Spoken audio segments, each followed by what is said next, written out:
আবারও সোনামুড়া থানার পুলিশের হাতে গাঁজা সহ আটক গাঁজা কারবারি। জানা গেছে বৃহস্পতিবার রাতে সোনামুড়া থানার পুলিশ অন্যান্য দিনের মতো গাঁজা বিরোধী অভিযান চালাচ্ছিল। খেদাবাড়ি এলাকায় যানবাহন চেকিং করছিল। সেই সময় TR03N0421 নম্বরের একটি মারুতি গাড়ি আসতেই পুলিশের সন্দেহ হয়। পরে পুলিশ গাড়িটিকে আটক করে গাড়ির ভেতরে তল্লাশি চালিয়ে 23 প্যাকেটের মোট 85 কেজি শুকনো গাঁজা বাজেয়াপ্ত করে। তার সাথে গাঁজা কারবারি তথা গাড়ির চালক জিতেন্দ্র জামাতিয়া এবং তার সহযোগী ফিজো জামাতিয়াকে আটক করে গাড়ি এবং উদ্ধারকৃত গাঁজা সহ থানায় নিয়ে আসে। পুলিশের পক্ষ থেকে জানা গেছে উদ্ধারকৃত শুকনো গাঁজার বাজার মূল্য আনুমানিক 35 থেকে 40 লক্ষ টাকা।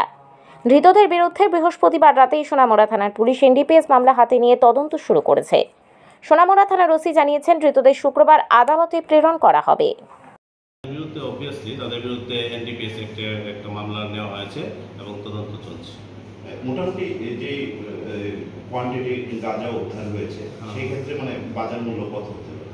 যে পরিমাণ গাঁজা উদ্ধার হয়েছে বাজার মূল্য মোটামুটি ধরুন 35 থেকে 40 লক্ষ টাকা। আমাদের অ্যাজ পার শিডিউল আমাদের স্পেশাল ভেহিকেল চেকিং চলছিল। আজকেও সেই স্পেশাল ভেহিকেল চেকিং চলছিল আমাদের জোলাবাড়ি খেদাবাড়ি যে রোডটা আছে সোনামুড়া থানার আন্ডারে।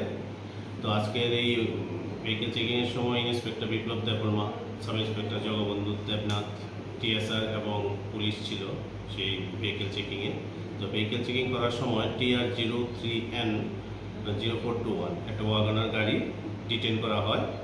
যখন গাড়ি ডিটেন করার পর ওটা চেক করা হয়, চেক করার সময় গাড়ির ভিতরে 23টি প্যাকেটে টোটাল 85 কেজি গাঁজা উদ্ধার হয়। সঙ্গে গাড়ির ড্রাইভার যিনি উনি মালিকই এবং তার সঙ্গে যে ছিল এদের দুজনকে আটক করা হয়। যাকে মানে গাড়ির ড্রাইভার ছিল ওনার নাম জিতেন্দ্র কুমার জমাতিয়া এবং ওনার সঙ্গে যে ছিলেন ওনার নাম ফিজু কুমার জমাতিয়া। দুজনের বাড়ি শিলঘাটি, কাকাবন PS-এর আন্ডারে। মূলত গাঁজাগুলো হয়তো বা এখান থেকে শিলঘাটিতে ট্রান্সপোর্টেশন করার জন্য ওরা গাড়ি নিয়ে গাঁজাগুলো নিয়ে যাচ্ছিল। তবে তদন্তের সাথে তদন্ত চলছে, এখন কিছু বলতে পারছি না। আর ঘটনাটা আজকে আমাদের গাড়ি চেকিং চলছিল রাত অনুমানিক 8:30-9টার দিকে।